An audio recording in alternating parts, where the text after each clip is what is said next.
Hey guys, welcome back to another episode of Free Terrible Gamers. I'm your host Colin here with Ashton. Hey guys, how you doing? Alright, got a couple left over from last week and a whole new slate for this week, so we're gonna go ahead and get into it. Horizon Forbidden West gets a PC release date.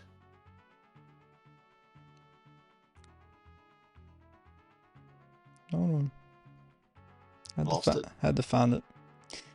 All right. Yeah. So Brave Horizon Forbidden West in its entirety, including bonus content and the Burning Shores expansion, coming to PC on March 21st, 2024. And then the pre-purchase or pre-order includes Black Tide Dye outfit and Black Tide Sharp Shot bow.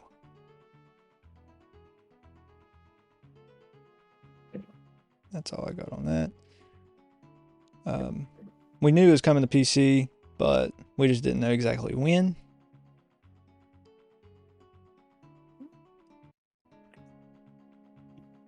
Yeah, it's definitely a good thing though, because I know we was talking about it quite a bit, and I mean, was a PS exclusive, so now it's able to for us to be able to play it. Right, yeah. That's how I play all my PlayStation exclusives. Just wait for them to come to PC. Spider-Man 2, hopefully in a couple years. God of War, Horizon Zero Dawn. The first one in this franchise, it's also really good. So if you haven't played that, anybody out there, I recommend playing it.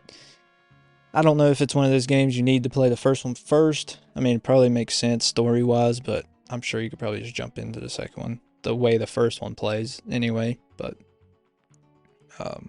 Yeah, most of the time with sequels nowadays. yeah, usually like Ratchet and Clank. I'd never played a Ratchet and Clank game before, Rift Apart, and it was easy to just jump into. Of course, basically story-wise, I didn't know what I was doing, but at the beginning of the game, like knew what was going on. But as you went on, like it starts its own story anyway. So Yeah. Oh crap. All right, on to the next one. Palworld has crossplay updates and rumors. all right, so Palworld's future updates will add crossplay and player versus player (PvP) to the survival adventure game. Developer Pocket Pair has announced. Specifically, Xbox and Steam players will be able to play Palworld together and even duke it out with their pals in tow. The Japanese firm behind the breakout hit revealed in a tweet its roadmap for the game, including the bugs it plans to fix immediately and changes set to take place. Catching its breath after Palworld's record-breaking run, the developer said its priority was to fix the game's critical issues. We already know that some players are struggling to load the game, largely due to the massive amount of people playing it at once.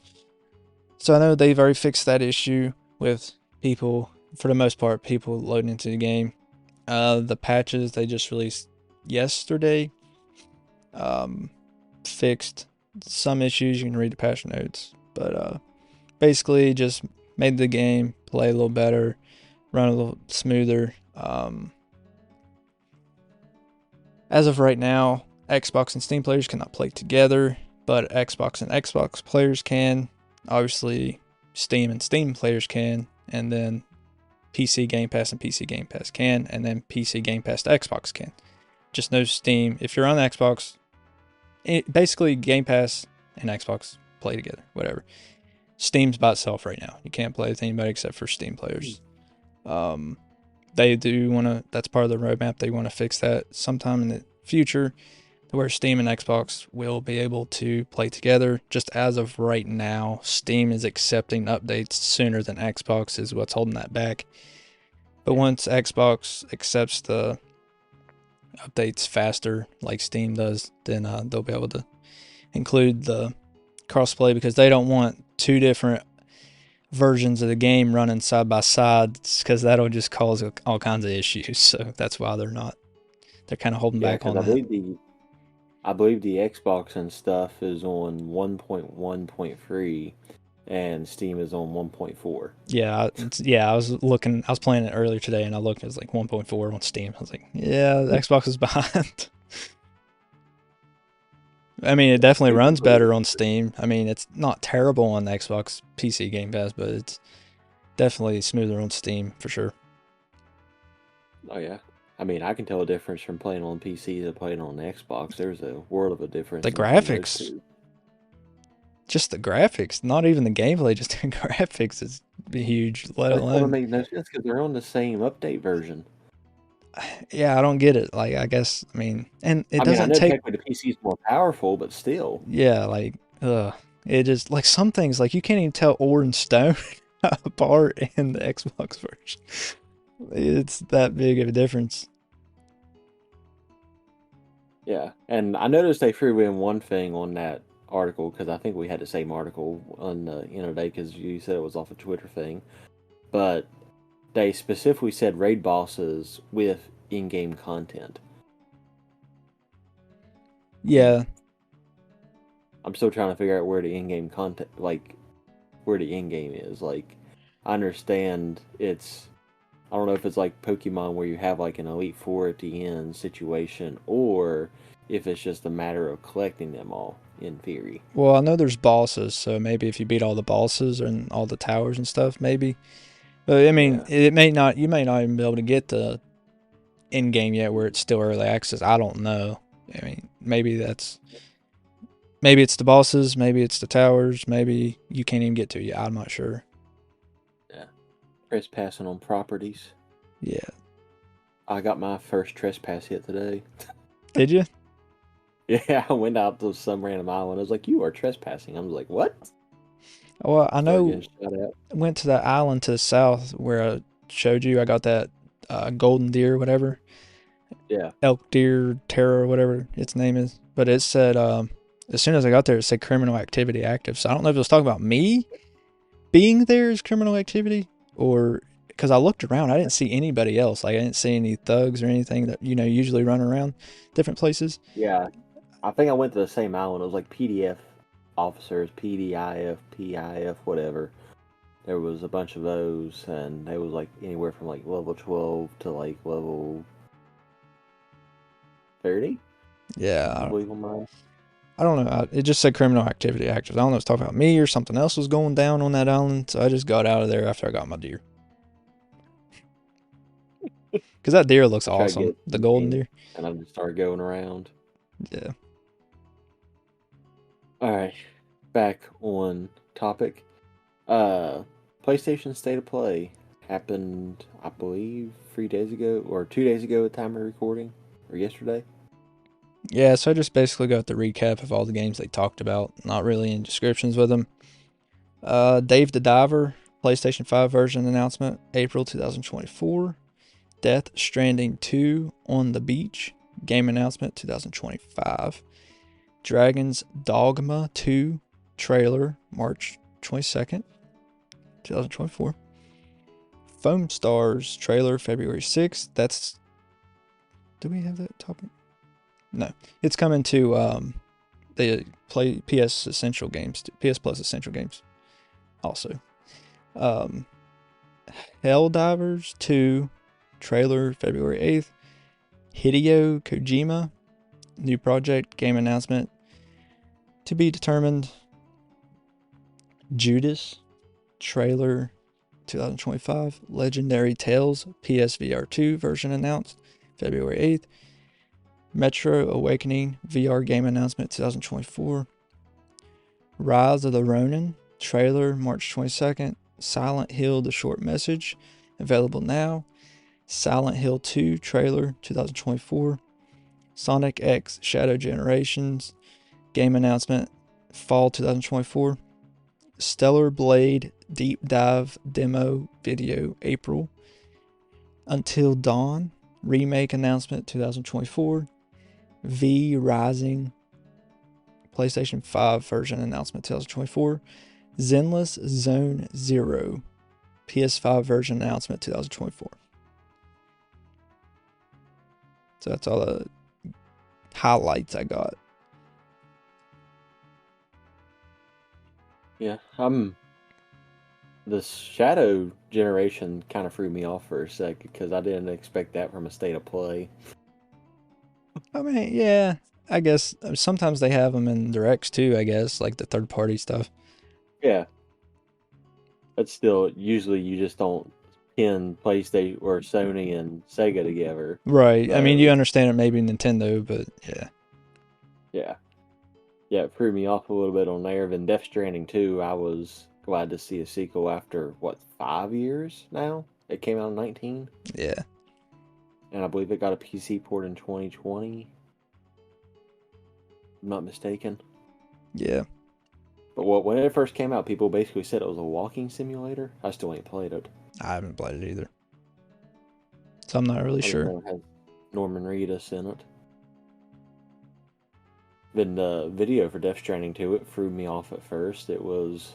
did you watch the video at all, or did you just look at the I thing? just looked up the highlights. The It recap. like starts out like a fetus in like the womb or whatever, and it just like starts shooting out like black ink. It was weird. Nice. And Yeah. then it's nice to see Silent Hill getting some love again, Yeah. Good games. because those were competitors with Resident Evil back in the day. Yeah.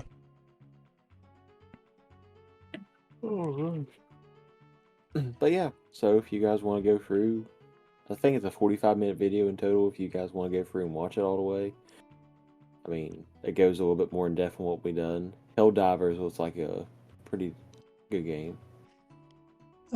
Just from Or the be. titles of what I know, my picks would be Death Stranding 2, Silent Hill, of course, Silent Hill 2, and Sonic X Shadow Generation. That's pretty cool. It's when I first seen it, I thought it was going to be a sequel to Sonic Generations, but it's a remake of Sonic Generations. Just adds some new levels for Shadow. So, because apparently this is the year of Shadow, I've heard, because he's going to be in the movie in December this year too. So, and other things they're planning for Shadow also. So it's the year of Shadow apparently. Yeah, I thought it was going to be a different spin on Adventures. Whenever I first seen it pop up.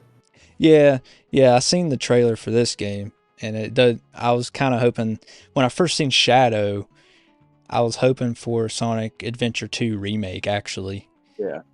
But we're getting a remake of Sonic Generations, which is also a good game. I didn't play it nearly as much as Sonic Adventure 2 Battle, but still a good game. I'll pick it up. It's available on PS5, PS4, Xbox Series, Xbox One, Switch, and PC. And it comes out fall this year, like we said. But that's probably the one I'm most excited for. I'll pick it up, try it out. Generations was on the Wii, wasn't it? I think it was on the Wii, Xbox, and PS3. Xbox 360. Gotcha. The 7th generation of consoles. That makes sense. Elgato releases a new game capture, which threw me for a loop too. I'm just like, oh, I was like, I can get a new game capture per se. Yeah, so Elgato, a brand of Corsair, announced the launch of 2 new capture cards, 4KX and 4K Pro. Equipped with the latest chipsets and outstanding specifications, these capture cards enable creators to give their audiences the best viewing experiences on all platforms without compromising their top-tier gaming experience on PS5, Xbox Series, high-end gaming PCs, or handheld consoles like Nintendo Switch. 4KX, a USB card, features up to 4K 144 pass-through and capture. 4K Pro, a PCIe card, boasts up to 8K 60 HDR10 pass-through and 4K 60 HDR10 capture. Setting yet another benchmark in streaming technology, Elgato is again putting gamers at the cutting edge of content creation. And then which one is it? The X version, I believe, is coming in at $230 US. So Yeah.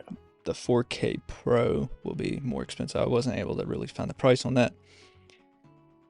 I mean, Elgato, they're a good reliable capture card brand. You know, most people use them.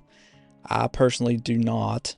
I use a cheap capture card off of Amazon, and I've had it a year, and it does 4K. It does good. I've never had any trouble with it, but it's no Elgato, I guess. You know, so we'll see what the longevity is. But like I said, a year, $30 versus $200. I mean, we'll see. I can buy 3 or 4 of these before I get the one Elgato.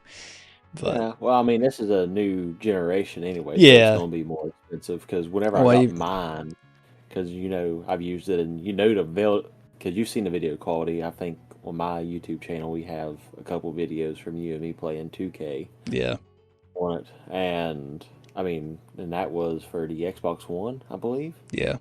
2K14 for the Xbox And One, I think. I think at that point that one was a couple years old, and I believe it was only about $80 then. Which I know inflation's played a key on it. That's been what 2K. Hey guys, this episode is brought to you by our friends at Bucked Up. Bucked Up is a company founded in 2016 by two brothers on a mission to provide consumers with the highest quality supplements and fitness products to help them achieve their health and fitness goals. Bucked Up has a ton of products ranging from energy drinks and supplements to protein bars and pre-workout, all with crazy good flavors like Rocket Pop and Cotton Candy. You won't find a better tasting boost without the crash anywhere else. So head on over to buckedup.com and use the code 3TG to get 20% off your order. That's the number 3TG.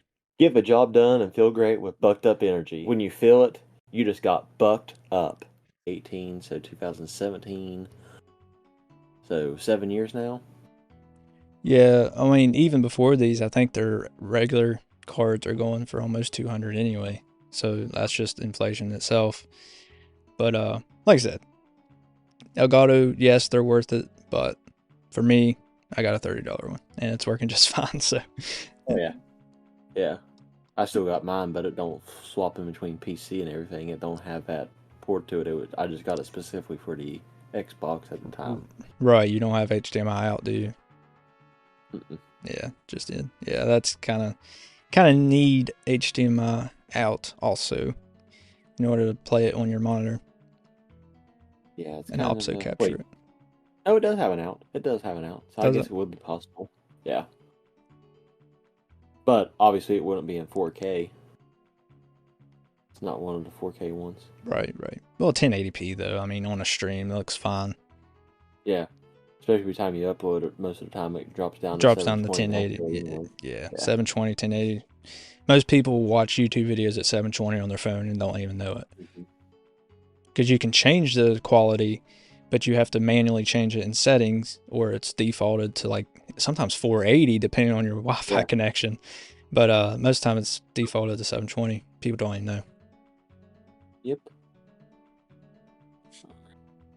Like a Dragon Infinite Wealth has been out for about a week now, and it's got reviews out on Metacritic, unlike Palworld still. Yeah, it's still early access, you know. They're not going to...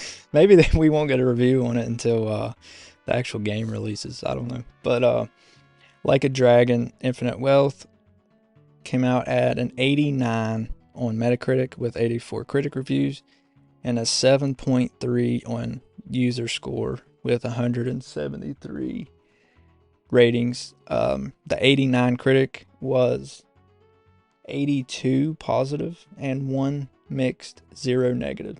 So, pretty good game according to Metacritic. So go check it out. I've never played any of the Like a Dragon games, so don't have any experience there. But according to Metacritic, it's a pretty good game. Almost a 90. Yeah. And I done my deep dive. I forgot to put down game names for whatever reason. I don't know why I done that. It could have been whenever I was researching, I didn't have very good cell phone service. So I just wrote down the other scores for the pre-order games that I seen. So the best ranking one out of all of them was a 94 on Metacritic. Okay. And there was another one, I believe it was an 82, and then the lowest one was a 78 that I found. So, I mean, it falls right in line. It's the second best Metacritic-wise to be released in the series. And I figured out something on Metacritic. That's just PS5 scores. The Xbox has it as like a 92. Yeah. And I think PC has it as an 89 as well. Right. Yeah, I forgot to mention that was the PS5 version. That's the one that comes when you look up Metacritic. That's the one that comes up first that's the on one almost all games for some reason. Yeah, but I want to say it's shocking for a Sega title. A newer Sega title. I mean, their older games, they were really, really good, but lately you're lucky to get a high 70, really. Yeah, even Sonic struggles. Yeah, I mean, it wasn't the 2D Sonic. Right. I mean, Frontier's done okay. I don't remember exactly what the critic score was. We done that over a year ago. I don't remember, but yeah, it's been a while. Yeah, it wasn't too bad. No, but like I said, for it being a title that's not a Sonic game, because Sega don't push out too many games nowadays. No. If we know more consoles. Do you think they'll ever make a comeback with consoles, or do you think they're just done? I think we've hit on this. I don't remember before a little bit. Probably. Not really like deep dive into it, but like we said, that they would potentially do it if they had success from the. I believe we probably talked about it on the Frontier episode. Probably. But depending how successful everything is, because right now they pretty much have it made. They can just sell their games and everything else. Make movies. Make movies. So they're pretty much set for how they are. They don't need to work any harder. They don't need to push out consoles and everything else. And it's been so long since they've released a console. 6th generation again. Yeah. So it would be kind of a pointless endeavor for them. I mean, they can do it. I mean, everyone has the same technology as everyone else. It's not like they're new to the game. It's just they've been out of the game for a while. Yeah. So I would assume not, but it's not out of the realm of possibility, especially if this game winds up going well, which I don't think it is, because right when I was doing this topic too... Wait, no, never mind. I'm thinking of Prince of Persia. Prince of Persia has already dropped players like nothing. And we just covered it last week. My bad. So I was thinking Prince of Persia, it's already dropped down to like 300,000 just daily players now. It's not even up. Palworld's taking their players. Yeah, no kidding. If that game is not Game of the Year, I will be shocked just by how many people are playing it right now. Well, we'll see if Baldur's Gate comes out and with some DLC or something. They make Baldur's Gate 3 again, Somehow. They'll rig it like they did last year. But, yeah. So far, it's rated as a good game, so go check it out if you're interested in Like a Dragon. Yeah. Now, right here is really shocking news. Backyard football is potentially getting a revival. I didn't play as much backyard football. Backyard baseball, though, that was really good. Backyard football is okay, too. Huh? I still got that one. Do you? Mm-hmm. I haven't played it in a long time. I need to put it on Dolphin emulator. But anyway, professional football player Jason Kelce reveals he wants to bring back the classic backyard football series and is currently looking into it. Jason Kelce, Philadelphia Eagles starting center, is looking to bring back the beloved backyard football series, showing his passion for sports, video games, and nostalgia for the franchise. Backyard football, along with other backyard sports games, was a popular collection of sports games featuring big-headed cartoon children competing in Little League-style events and still has a dedicated fan base. Kelce is actively searching for the owner of the backyard sports franchise and has reached out to fans for information, hinting at his seriousness and ambition to revive the series in the future. So, I thought that was pretty cool. Jason Kelce showing interest in backyard football, backyard games. If you guys, a little off. Huh? I said the article's a little off. He's retired now. He's not starting center. He's retired officially. Is he? I thought he retired when the Eagles lost in the wild card. He retired. I thought he came back and said that he didn't mean that. No, that's been all season. He said he was done. Yeah, I thought they said he changed his mind. Anyway, even if he's retired, but still, game's part of it.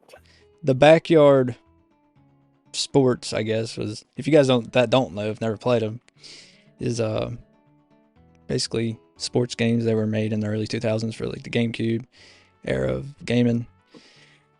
Good games. Like I said, backyard baseball is my favorite, but backyard football is also a good game. Yeah, and I believe they all had titles up until 2010. So technically 09. Because I believe Backyard Football 10 and Backyard Football, or Backyard Baseball 10 was the last games made. So at this point, we're sitting at 15 years of not having this series. Yeah. Which is insane to say.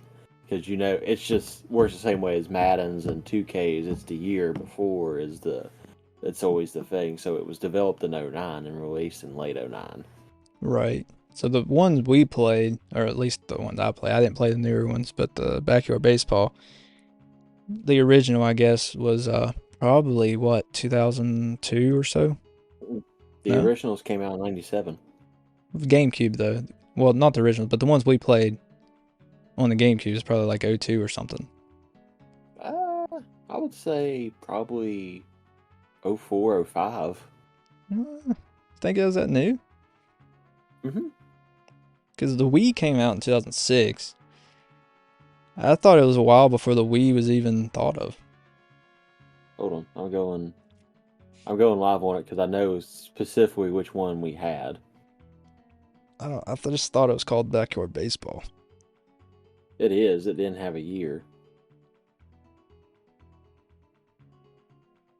But it's the one with Alex Rodriguez on the cover. Yeah, I couldn't even tell you who's on the cover. I don't get into baseball, really. I just know it was a fun game. It's actually the only baseball game I've actually liked. I don't like MLB The Show or any of the 2K baseball games.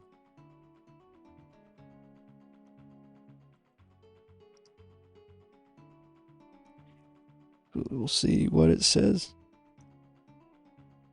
I'm trying. 03. 03. 03. So I said 02, you said 04 or 05. So we're in between. It's in between. Yeah. Knew roughly where it was. Yeah. Yeah. Because I think that was the last year Barry Bonds had played too. And he was on that game. Or they may have like a Hall of Fame situation. I'm not really for sure. Never really was hard into baseball. So I don't even know who those people are.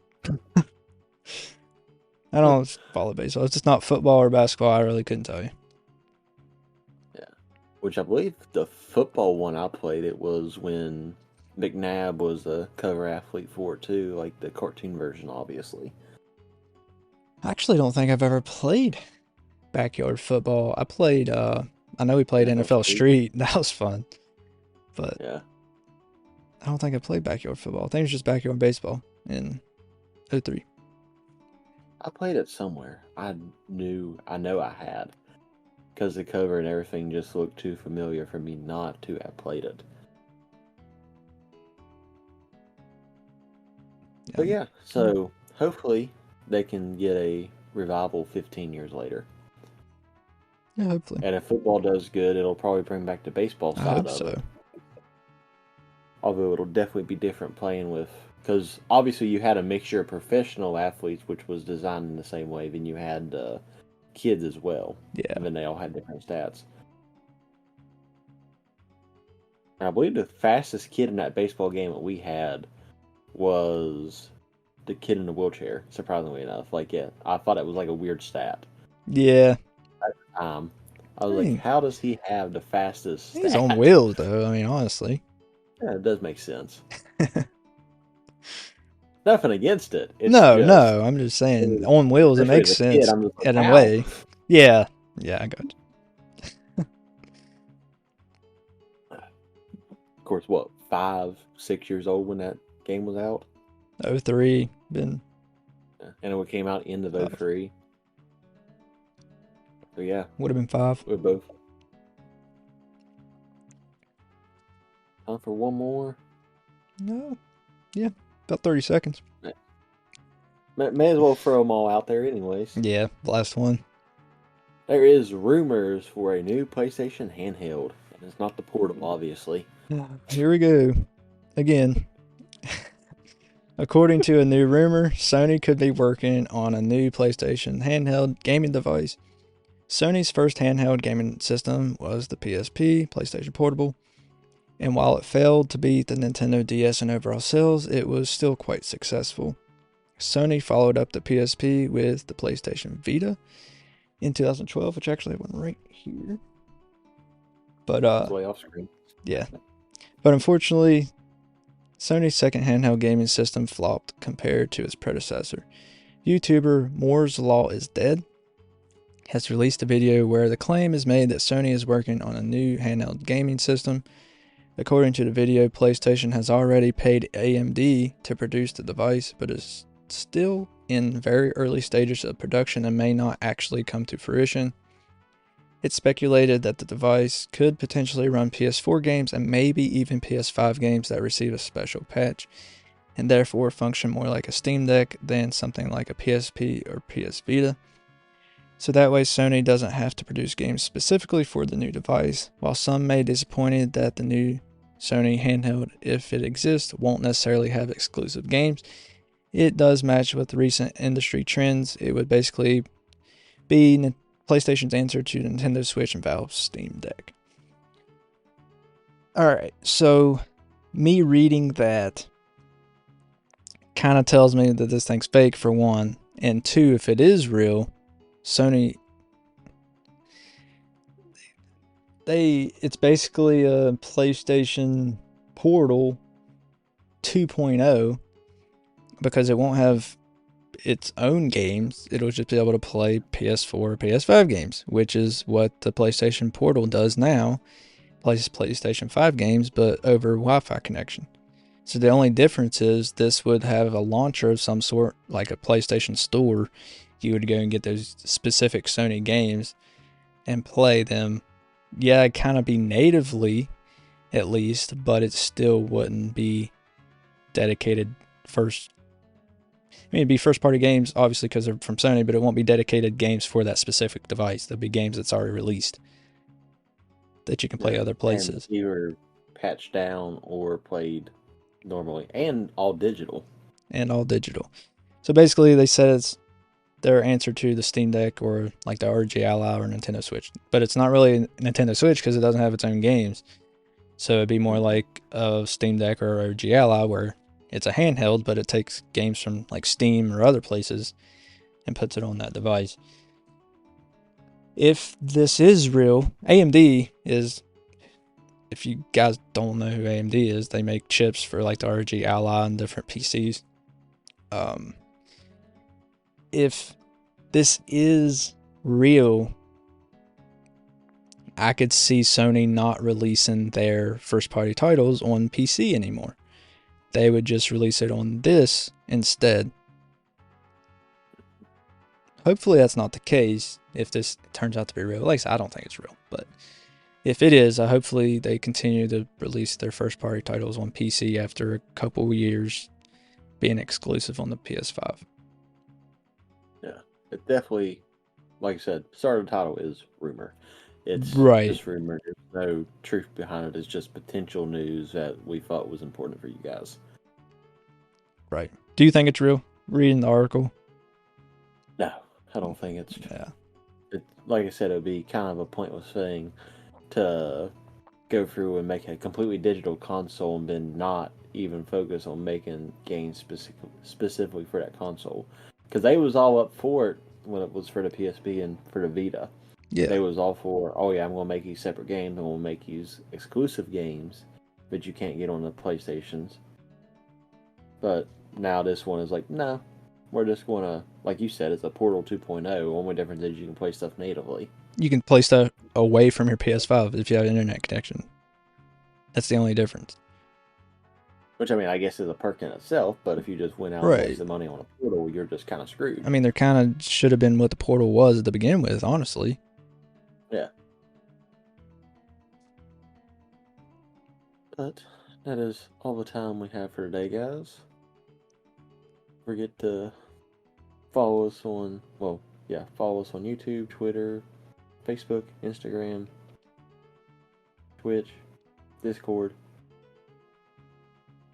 or, listen to us where you get your podcast, specifically Red Circle. And we got merch on Redbubble if you guys want to rep us. It's up to you.